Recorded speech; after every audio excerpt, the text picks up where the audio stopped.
everybody, this is Jennifer from Ferdalump, and this is a tutorial on how to make a pair of pocket hoops for cosplay or for your Halloween costume. Not really for reenacting, they're not historically accurate, but they are lightweight, easy to make, easy to store, and that's kind of what they look like without a costume over them.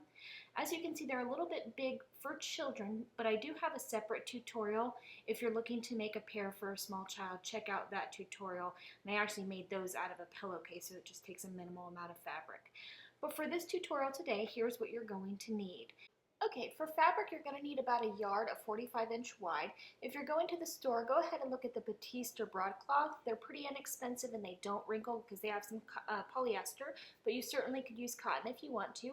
I also like to upcycle sheets and curtains from the thrift store, and for this particular project, I found a piece of discarded fabric at a thrift store for $1, so look around for those.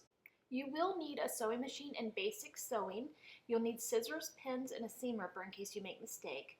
You'll need thread to match whatever fabric you choose, a tape measure or a ruler. You will need an iron, and spray starch is completely optional if you use it. Boning is the most important part of this project. I actually use strips of plastic that are cut on a saw for me, but some people use cable ties that are heavier strength, like zip ties, or duct ties that you can find in the air conditioning supply part of your hardware store.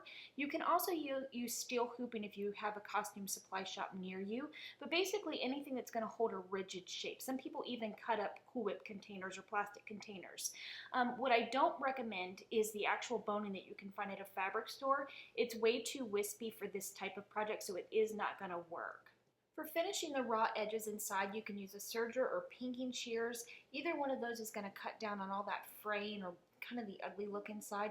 I like for my inside edges to be nice and finished, but if you don't have either one of those, don't worry about it. It's not a major step. Okay, so let's go ahead and get started. And as I mentioned, this is a beginner level sewing project. If you get lost, just pause it, go back, and catch up.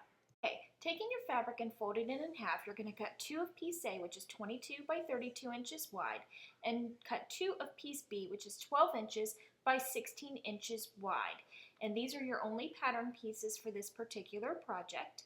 And then what you can go ahead and do is finish off all 4 of the raw edges to all of the pieces. If you have a serger, go ahead and do that, or you can pinking shear it, or you can leave it raw if you'd like to.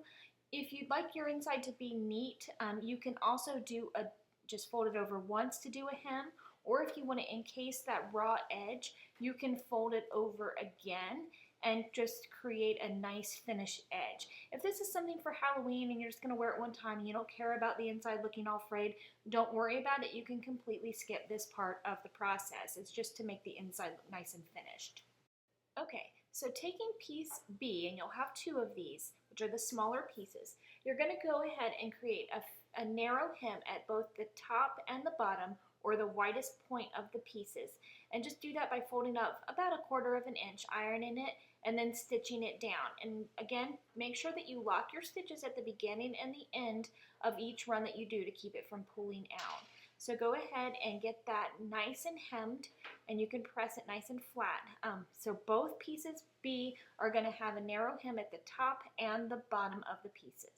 Now, setting aside pieces B and grabbing piece A, you're also going to grab a piece of your boning, and at the bottom of both pieces A, you're going to create a casing, or basically a wider hem, that is going to be wide enough for your boning to fit in there comfortably. You need it to be able to slide into that casing. So you just kind of want to measure about roughly how wide. As you can see, my boning is about 1 inch wide, but you might be using cable ties or something more narrow, and so your hem or your casing might be actually a little more narrow than mine.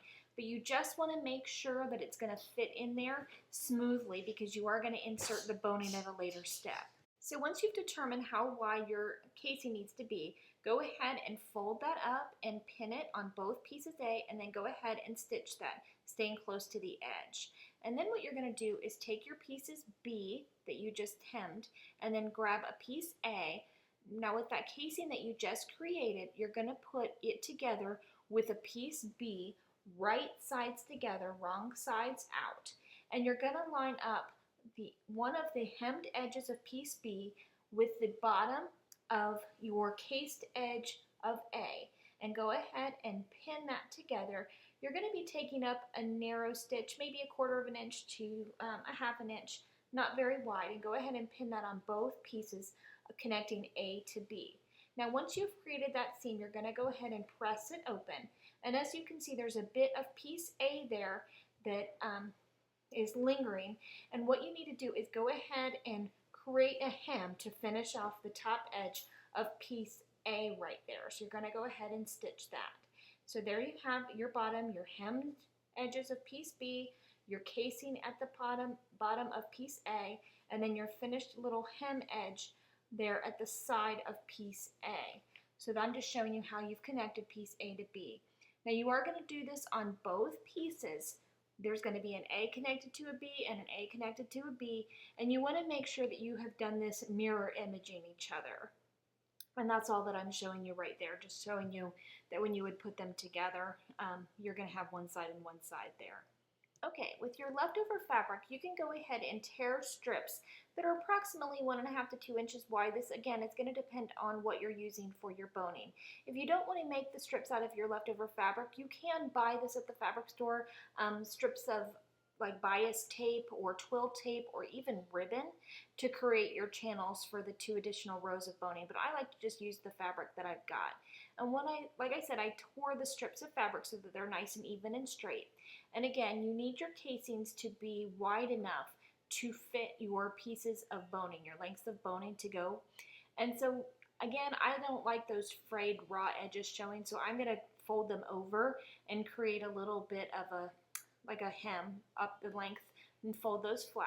So those are what my strips are going to look like. But if you buy the ready-made ribbon or bias tape, you can skip this step entirely, and you would just cut the length to go the width of piece A. Now we've already created the casing at the bottom by folding up the edge, so this is going to create 2 more channels for us to put 2 more rows of boning. Now the first one is going to go even with the top edge of smaller piece B. And as you can see, I've pinned it on both the outer edges to create a channel. One side of it is going to be sewn shut, and you need to leave the other edge here open. I'm just going to fold that under, but I'm going to leave that open so that I will be able to insert the boning into that channel at a later step. So you're going to go ahead and pin. I'm just showing you there, making sure that your boning is going to fit in that channel. And again, if you're using cable ties, they're much smaller, so you don't need a casing that's as wide. Your third channel is going to go in between the top and the bottom. Just kind of roughly eyeball it. You don't need to measure. It just needs to be roughly in the middle. And just showing you there in the highlighted sections are where those 2 casings are going to go. And once you've got those pinned in place, go ahead and stitch at the top and the bottom, staying on the outer edge just to make sure you're comfortably that your boning can fit. And what I'm showing you here is, if you recall in our earlier step when we finished the hem on the side of piece A, I'm just going to go ahead and do that with the other side now. So you go right up to your casing and you're just going to finish off the opposite side of piece A just to give that a finished edge. So here's the top casing channel that we made, and there's where we've done the hem at the rest of the side of A. Okay, and where we've created those channels is where we're going to connect the other side B. Now what I'm showing you here is this is the top edge of piece A. Remember we did the casing down at the bottom? Now we're going to fold it over and create kind of like another casing. However, this one isn't for boning. This is where we're going to put in our drawstring. And you need to leave both edges open on both pieces A, because you're going to do the exact same thing on both. Just fold that over, create a little hem, and leave both sides open so you can insert your drawstring. Now this is the time where we're going to go ahead and insert our boning into those 3 bottom channels. And again, you need to make sure that you've left an opening so that you can get the boning in. So one side should be open and the other side should be sewn shut on these bottom 3. And you're going to go ahead and cut your boning. Most of them can be cut with regular scissors unless you're using steel, and then you would need to use obviously steel cutters. But you want to make sure that you've rounded off and you don't have any sharp edges that are going to be able to stab through your fabric or your casing. And then once you've got those, either sanded off or trimmed off or rounded off, you can go ahead and insert your boning into the channels. You do want to cut them about 1 inch shorter than the opening of your casing, as I'm showing you, about a thumb width there. That way you can actually seal that seam shut and not get the the boning caught in your sewing machine, because that could certainly break your needle and do some damage to your sewing machine. So make sure that your boning doesn't go all the way to the very edge. You've got to leave yourself some seam allowance there. But as you can see, the boning is pretty rigid, so it is going to hold its shape. That's just where you want to make sure that you've got a strong enough boning, not something that's super wispy, that isn't going to create that strong D shape that I'm showing you right there. You need something that when you make that seam, it's going to hold that shape, because you've got heavy fabric to lay over the dress and all of that, and it needs to be able to continue to hold that shelf-like shape. So once you've got that, you're going to go ahead and bend this around, right side inside, wrong side or ugly side out, and go ahead and pin the opposite side of B to the side of piece A, and that's all I'm going to show you right here, is go ahead and make that stitch. So once you've done that, you can go ahead and turn your piece right side out or pretty side out. The boning might fight you a little bit on turning, but it's super easy to do, as you can see. Go ahead and just pull it on out, and as you see, you've got a nice D shape there. And that flat part B is going to be the part that sits next to your hips. And then where you've made that casing at the top is where we're going to feed through a drawstring, so that we can adjust them around our waist. So there you are, two identical pocket hoops. So all we need to do now is connect them with a drawstring. And I created mine out the same way I did with my channels. I just tore strips of fabric, and you need to make it basically the measurement of the person who's going to wear them's waist, plus about 14 to 16 inches, so that you can tie a nice long string. But you can make it shorter or longer. The nice thing about a drawstring is that you can adjust it, and different size people can wear your pocket hoops. But if you want to go more advanced, you can actually gather them and put in a waistband and then a closure like a button or snaps or something like that. That's certainly up to you. And all I did was basically sew a little drawstring strip, reinforced by folding over the fabric, and gave it some more stability. But again, this is something that you could use grosgrain ribbon or bias tape or anything cording, anything that you want to use as a drawstring. And I'm just showing you how you insert that, and this is basically what it would look like. But starting with one of your pocket hoops with the flat side on the inside, you're going to go ahead and start with the casing on the top there of piece A, and just with a safety pin, it helps you feed it through the channel.